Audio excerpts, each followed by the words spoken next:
जी नाज़रीन आदाब, कैसे हैं आप? मैं हूँ एजाज अहमद और आप मेरा व्लॉग देख रहे हैं नया दौर पर। पीटीआई के लिए अदालती हवालों से आज को अच्छा दिन नहीं बल्कि बुरा दिन साबित हुआ। मुख्तलिफ मुकदमात हैं, तफसील आपको बताएंगे। अलीमा खान साहिबा ने फिर मीडिया से बात की, उन्होंने क्या कहा ये भी आपको बताएंगे।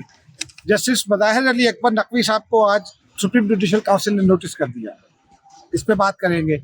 और अफगानिस्तान ने एक अहम फैसला किया है पाकिस्तान से मुतालिक, उस पर बात करेंगे।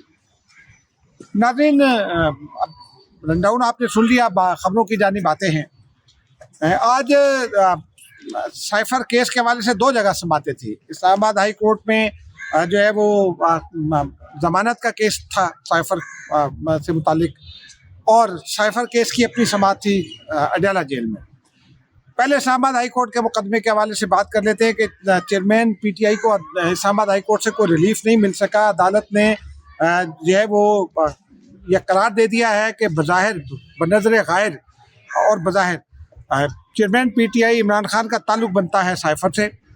आपको मामला तो पता ही है कि साइफर गुम हो गया था और इस्तगासा ने यह बयान दे रखा, और इस्लामाबाद हाई कोर्ट में जो 28 गवाहान हैं उनके बयानात भी दाखिल हैं, और इमरान खान की ज़मानत का केस वहाँ है।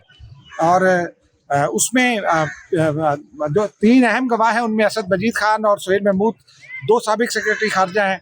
फिर साइफर के जो मुतल्लिका ऑफिसर हैं वो हैं, उसके अलावा प्राइम मिनिस्टर हाउस में जिन्होंने साइफर रिसीव किया वो हैं, और आज़म खान हैं।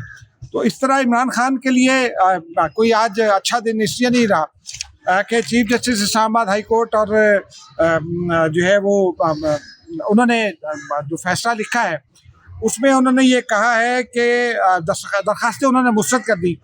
फिर उन्होंने कहा है कि बादिउन नज़र में पिटिशनर जो हैं वो ऑफिशियल सीक्रेट एक्ट के सेक्शन 5 के मातहत आते हैं, यानी पिटिशनर पर ऑफिशियल सीक्रेट एक्ट का सेक्शन 5 लगता है। सेक्शन 5 जो है वो मैं आपको बता दूं कि अगर वो लग जाए तो उसमें कम से कम 14 साल और ज़्यादा से ज़्यादा सज़ाए मौत की सज़ा है। अब देखिए ये वकला जब केस लड़ेंगे तो आगे फैसला होगा। उनका ये कहना है chief justice Islamabad high court का अपने फैसले में कि इस्तगासा का केस यह है कि चेयरमैन पीटीआई ने बतौर वज़ीर आज़म साइफर वसूल किया और बज़ाहिर गुम कर दिया।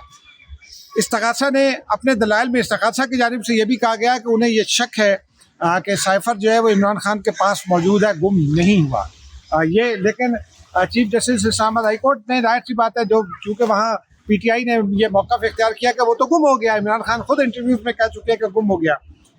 अब उसमें उन्होंने ये भी कहा कि इस्तगासा के मुताबिक साइफर के मुंदरजात को ट्विस्ट करके सियासी मकासद के लिए इस्तेमाल किया गया।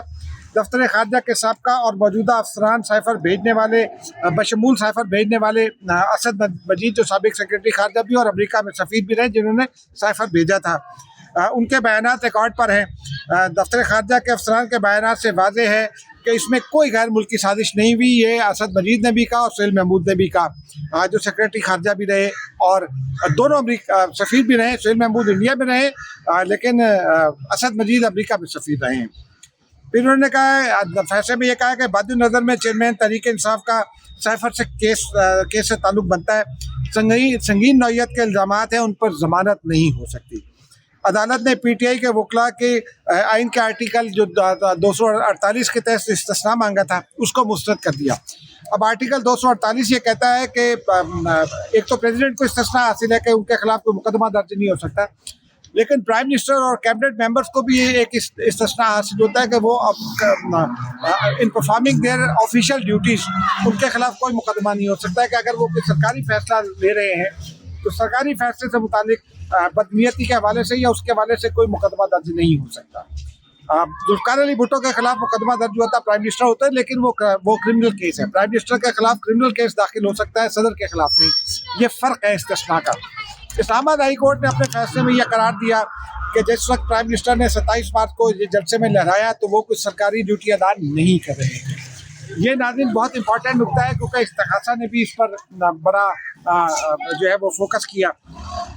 फिर चेयरमैन तहरीक इंसाफ और वाइस चेयरमैन शाह महमूद कुरैशी के हवाले से जो साइफर का असल मुकदमा उसकी समाअत हुई है अडयाला जेल में, लेकिन समाअत मुलतवी कर दी गई। आज 3 जो गवाहान थे उनके बयानात कलमबंद नहीं हो सके क्योंकि इस्लामाबाद हाई कोर्ट में केस था और पीटीआई के वकला का ये कहना था कि जी वहाँ केस है तो फैसला होने दे। तो अदालत ने यह करार दिया है कि अगर इस्लामाबाद हाई कोर्ट ने हुक्म इम्तना जारी ना किया तो फिर अगली समाअत पर गवाहान के बयान रिकॉर्ड कर लिए जाएंगे। 3 गवाहान हैं, तीनों आजम खान हैं, असद मजीद हैं और सुहेल महमूद।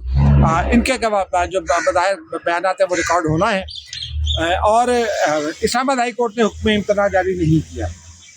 और उस हवाले से जो पीटीआई के वकील हैं उन्होंने तहफ़्फ़ुज़ात का इज़हार किया है। और शिराज हैदर रांझा, नईम हैदर पंजोठा और बाकी, उनका ये कहना है कि जी बिल्कुल हम जो ना हम नहीं मानते, हमारे साथ ज़्यादती हो रही है और हम इसके खिलाफ सुप्रीम कोर्ट में जाएंगे। इस हवाले से एक इम्पॉर्टेंट खबर ये भी है कि आज इमरान खान से उनके वकला ने 10 वकला ने मांगा था मुलाकात के लिए, ख्वाहिश का इजहार किया था। 8 वकला को फैसले की रोशनी में इजाज़त दे दी गई। 2 वकला के साथ इमरान खान ने मुलाकात करने से इनकार कर दिया। वो 2 वकला कौन है वो समझ में आ जाएगी। उनके नाम लेना मुनासिब नहीं है कि एक शोहरत का मामला भी होता है। लेकिन बहरहाल अब ये मामला आगे चला गया और दोनों केसेस के खिलाफ पीटीआई जो है अब सुप्रीम कोर्ट में जाएगी। अब आते हैं अलीमा खान साहिबा की जानिब। अलीमा खान साहिबा ने आज फिर मीडिया से गुफ्तगू की। उनका ये कहना है कि चेयरमैन तहरीक इंसाफ ने जो बातें की वो दुरुस्त साबित हो रही हैं। उन्होंने कहा कि चेयरमैन तहरीक इंसाफ का कहना था कि लंदन में एक वायदा हुआ है, पाकिस्तान में जो कुछ भी हो रहा है लंदन वायदे के तहत हो रहा है। उन्होंने कहा कि ये हमारी अदालतें लंदन वायदे का साथ दे रही हैं, ये बड़ा संगीन इल्ज़ाम है अदालतों पर और ये तौहीन अदालत के ज़ुमरे में भी आ सकता है। अदालतें चेयरमैन तहरीक इंसाफ की ज़मानत के फैसले 10-12 दिन महफूज करके रख लेती हैं। हम और हमारे वकील कभी एक अदालत का और कभी दूसरी अदालत के चक्कर काट रहे होते हैं। उनका ये भी कहना था कि मैं तो कहूँगी कि अदालतों के चक्कर लगाने से बेहतर तमाम दरखास्तें वापस ले ली जाएँ, यानी पीटीआई अदालतों में मुकदमा आती नजर आए। उनका ये कहना था कि पीछे पर्दा बहुत से लोग पैगाम दे रहे हैं कि तहरीक इंसाफ के चेयरमैन बैरून मुल्क चले जाएं। पीछे पर्दा चेयरमैन तहरीक इंसाफ को मुल्क छोड़ने की पेशकश भी हो रही है। उनका ये कहना है कि चेयरमैन तहरीक इंसाफ ने 27 साल की जद्दोजहद की है, वो इस मेहनत को क्यों ज़ाय करेगा। चेयरमैन तहरीक इंसाफ की 3 माह बाद उनके बेटों से जो बैरून मुल्क है बात कराई गई, ये जेल मैनुअल में नहीं है।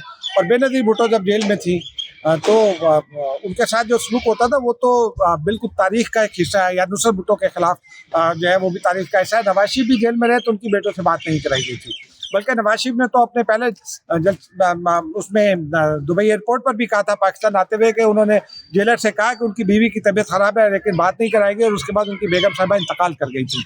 तो ये खैर अब इस पर आगे चलते हैं। उनका ये कहना है कि उन्होंने एक बार फिर तस्दीक की कि चेयरमैन तहरीक इंसाफ नाराज़ है सदर आरिफ अलवी से। हालांकि आरिफ अलवी ने बहुत मनाने की कोशिश की है, अभी 2 रोज़ पहले हामिद मीर को इंटरव्यू में 3 रोज़ पहले। उनका ये कहना है कि चेयरमैन तहरीक इंसाफ इसलिए नाराज़ है कि सदर आरिफ अलवी ने इलेक्शन की तारीख नहीं दी। अलवी साहब के पास अपनी जस्टिफिकेशन है। अब नाज़रीन आते हैं बाकी दीगर खबरों की जानिब। आज सुप्रीम जुडिशल काउंसिल का इजलास हुआ जस्टिस तारिक मसूद खोसा की सरबराही में। उन्होंने जस्टिस बज़ाहिर अली अकबर नकवी को नोटिस जारी कर दिया है। उनके खिलाफ करप्शन का इल्ज़ाम है। उनकी एक ऑडियो भी आई थी परवेज़ इलाही के साथ। अब और जस्टिस बज़ाहिर अली अकबर नकवी को हम ख्याल जज भी कहा जाता है। उनके बारे में ये भी इल्ज़ाम आए थे कि वो पीटीआई का साथ दे रहे थे और मुकदमात में ख़ास तौर पर ये जो बड़े मुकदमात हैं, नैब केस, नैब तरमीम केस भी, और अभी जो उसमें जो अपील के हक़ वाले से 184(3) का केस था जिसका अभी सुप्रीम कोर्ट ने फैसला किया, उसमें भी उनकी जितनी भी जो रिमार्क्स थे वो सारे प्रो पीटीआई दिखाई दे रहे थे। बहरहाल पीटीआई के लिए ये भी अच्छी खबर नहीं है, लेकिन अब वो जवाब देंगे फिर उसके बाद कार्रवाई चलेगी। अगली खबर नाज़रीन इम्पॉर्टेंट है, वो ये है कि अफ़गानिस्तान के जो मुल्ला हिब्बतुल्लाह है उन्होंने दूसरी डिग्री जारी की है। पहली डिग्री तो उन्होंने जारी की थी और वो मजहबी रहनुमा है, तो डिग्री का मतलब है मजहबी हुक्म। उन्होंने पहले तो पाकिस्तान के बारे में सॉइल अपनी इस्तेमाल ना करने की हिदायत की थी और ये कहा था कि किसी को भी दहशतगर्द को पाकिस्तान के खिलाफ मदद ना दी जाए, लेकिन टीटीपी को मदद हासिल रही। अब उन्होंने गुज़िश्ता रोज़ एक डिग्री जारी की है कि पाकिस्तान से जो अफ़गान महाजरीन वापस आएंगे उनकी बहाली के लिए, जो बेदखल होकर वापस आएंगे गैर कानूनी अफ़गान महाजरीन, उनकी बहाली के लिए, उनकी मदद देने के लिए उन्होंने एक कमीशन कायम कर दिया है जिसके नायब वज़ीर अव्वल एडमिनिस्ट्रेटिव अफेयर्स मुल्ला अब्दुल समद उसके इंचार्ज हैं। ये वापस जाने वालों को और फिर जो यहाँ से वापस जाके कारोबार जिन्होंने करना है उनको क्या सहूलियत दे रहे हैं, उसके हवाले से वो एक नीचे कमेटियाँ बनाई गई हैं, 8 चैप्टर्स बनाए गए हैं, उसकी निगरानी करेंगे। ये नाज़रीन इंपॉर्टेंट खबरें थी, लेकिन आखिर में आपको एक इम्पॉर्टेंट खबर बताते हैं अलीमा खान साहिबा की तरफ से। के हवाले से। मेरी पीटीआई के बाद दोस्त रहनुमाओं से बात की, कुछ लोगों से बात की। अलीमा खान साहिबा ने, चूँकि पिंकी पीरनी भी अब नैब की जद में है, बुशरा साहिबा, और मैं माफ़ी चाहता हूँ पिंकी पीरनी कह जाने पर, रूटीन में कह गया। अब वो अमली तौर पर इस वक्त पीटीआई की चेयरपर्सन या सरबराह वही हैं, क्योंकि पीटीआई के तमाम रहनुमा तितर बितर है और किसी रहनुमा में ये नहीं है उनका स्टेचर के सारे वर्कर उनको कबूल करें।